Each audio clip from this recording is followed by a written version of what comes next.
Well, Gerald Celente is director of the TrendsResearchInstitute. His team produces the TrendsJournal with hard-hitting, in-depth analysis of economic, sociopolitical, and cultural trends. Welcome back, Gerald Celente. Thank you for having me, Chris. I thought we could start off with your latest TrendsJournal edition. I have a copy here on the desktop. Geopolitical concerns, are high on the list. Give us an idea whether or not you think investors might be a bit complacent. Every equities sell-off we've seen has been met with surprising buying strength. Are investors overlooking the big picture here?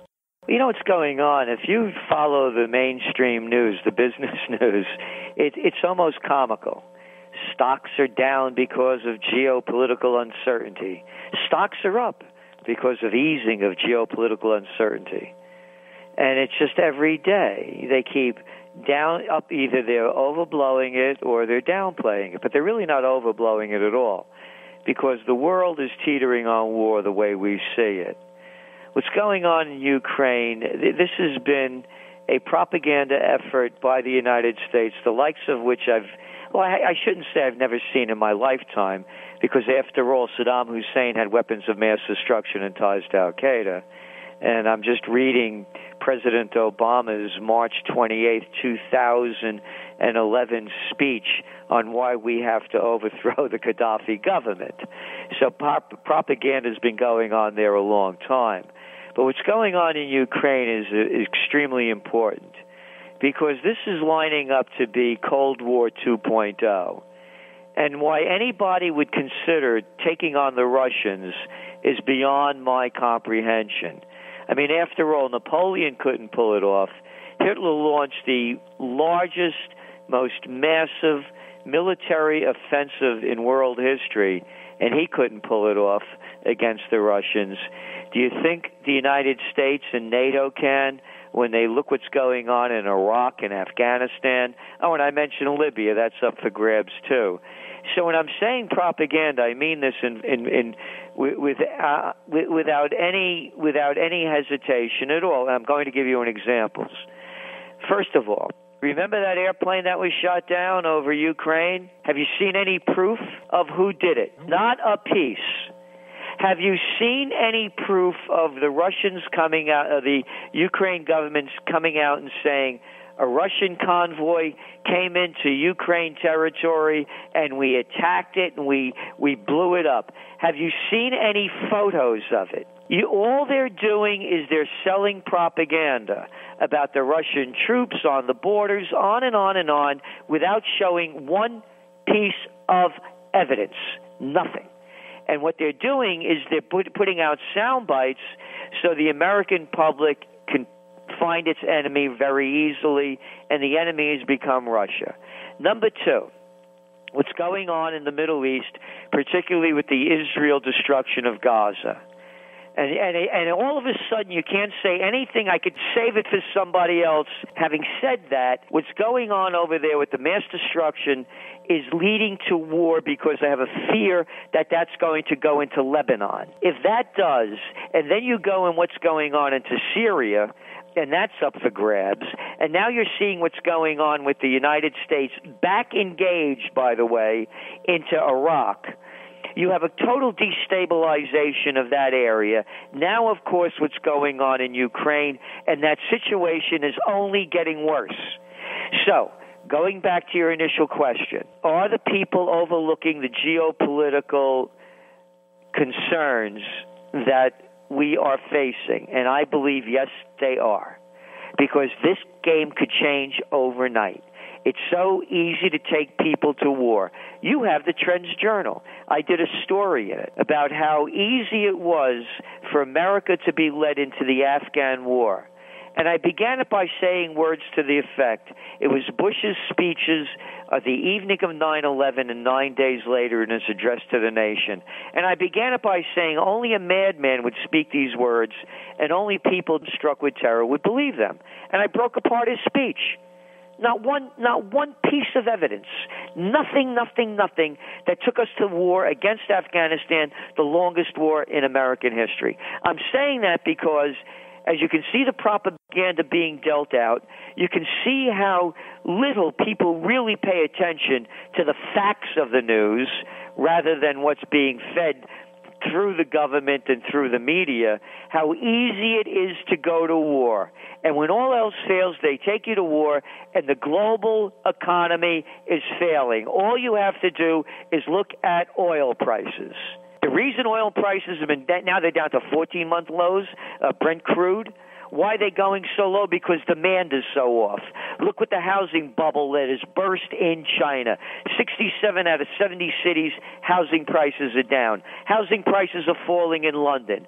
The bubble is bursting everywhere, so to get your mind off things, a nice war really is a good diversion. You really covered a lot of interesting bases there. Firstly, this idea, we saw Napoleon fail and many others. Russia, you might even say, is a nation that's never truly been defeated, although people point to the Cold War. But, we forget about their neighbors, China. The name itself, China, actually, as you know, it derives from the word wall. And the walls were there to keep out invading forces. When we look at this, you have two neighbors there that are the two undefeated countries of the world. And, they have quite a long history, too. Quite a substantial military in each country. So why would we even consider antagonizing both countries, neither of which we should be embracing them as allies? But yet we're doing the opposite. We forget how many folks who were defeated there. Let's start with Alexander the Great. He tried to get into Persia. He failed.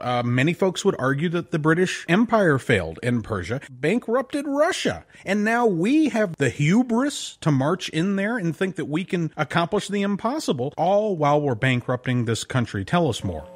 Well, you really summed it up. And again, it's who are the we?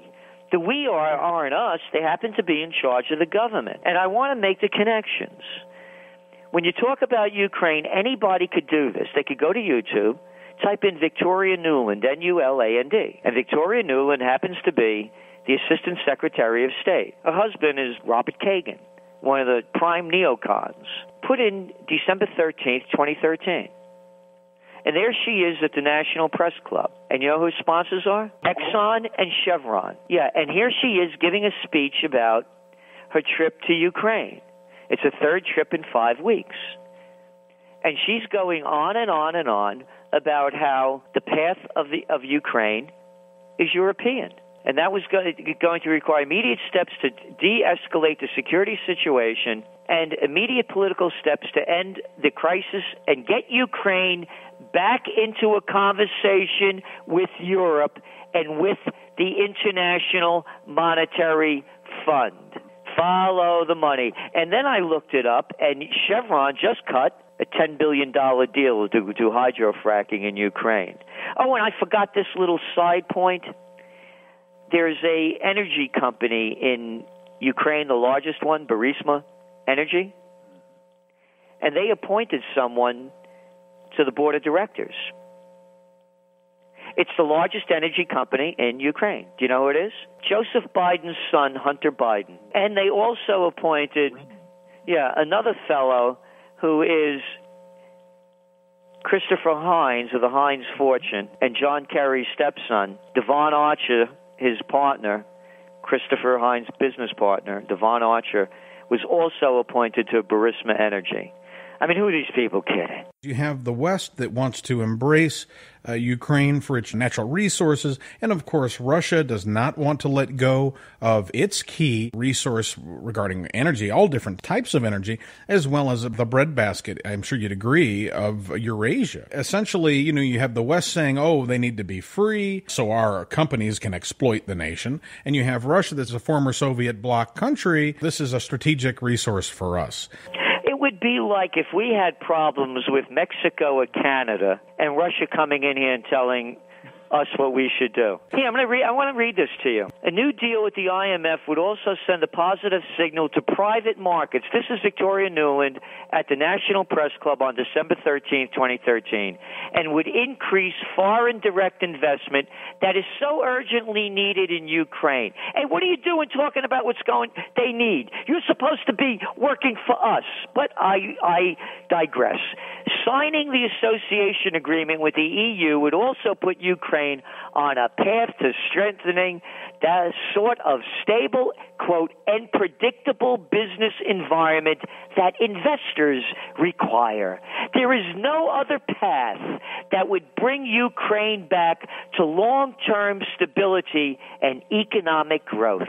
And it's the United States, and she's also on audio tape with the Ukraine ambassador, American ambassador to the Ukraine, Jeffrey Pyatt, planning the overthrow of the Yanukovych government. If they pull us into a global conflict here, which I suspect the stage is being set. It is being set. Chris, you're a student of history. We are now 100 years away from the First World War.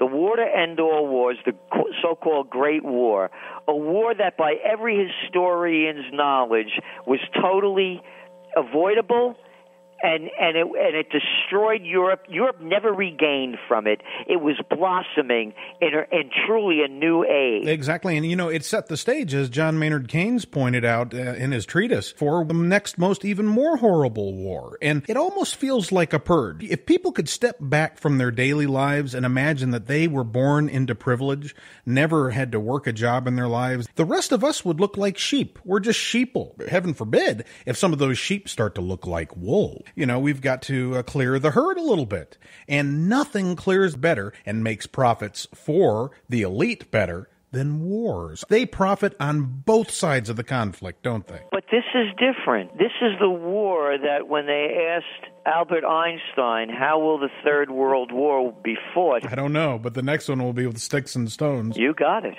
Yeah, no. That's it. This is a war of weapons of mass destruction. You know how they always say generals fight the last war? This is different.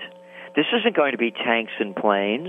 It'll be high-speed missiles and biological warfare and nuclear. And that's why at all costs we need to avoid war. And as I mentioned, it's so easy to go into it. And this is coming from a martial arts practitioner. No, I'm not a pacifist at all. I'm a close combat practitioner. And I had my own school for many years. But I believe in self-defense. I don't believe in attacking a country that's not a threat. I will attack the attacker. I try to tell this to friends and family, and don't you remember why the world looked up to the United States? It wasn't just that it wasn't just the Statue of Liberty motto. It was the fact that we were that type of a country. We were there trying to police things and keep the status quo. Another interesting thing here in the Trends Journal, and this maybe isn't something that all of our audience will be keen to hear, but I think it's really important for every stage of life, and that's our health. And you've always brought up this topic, and it's one I think that everyone could use, even physicians can use help with sometimes. What I wanted to talk about was this idea about you're delving into the stats on what we're eating and the salt, sugar, additives, and it's just not necessary. I mean, you don't have to be independently wealthy to eat a healthy diet. Please tell us more. Again, what we did with this Trends Journal, the feature story, was don't blame Obamacare, blame I don't care. And, we do have the most expensive healthcare system in the world. And it could be even more expensive. It's not going to make any difference as long as people keep eating what they eat and keep doing what they do. We're the most obese nation in the world.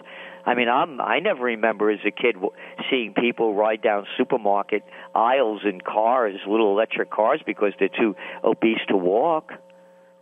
I mean, that's a phenomenon that we've never seen. Type 2 diabetes didn't exist when I was a kid, and now how many children have it? It's diabesity. My very favorite physician, Dr. Mark Hyman, he says half of us are either diabetic or we are pre-diabetic or we're on the road to diabetes. And it doesn't have to be the case. And, I've just seen miracle after miracle where folks have simply cut the sugar out of their diet. Condiments, mostly filled with sugar. Little things like tomato sauces. We can make a difference without having to turn to insulin-related medicines that cause a lot of trouble in people's lives. Tell us more. Hit on a lot of it because you keep taking it further.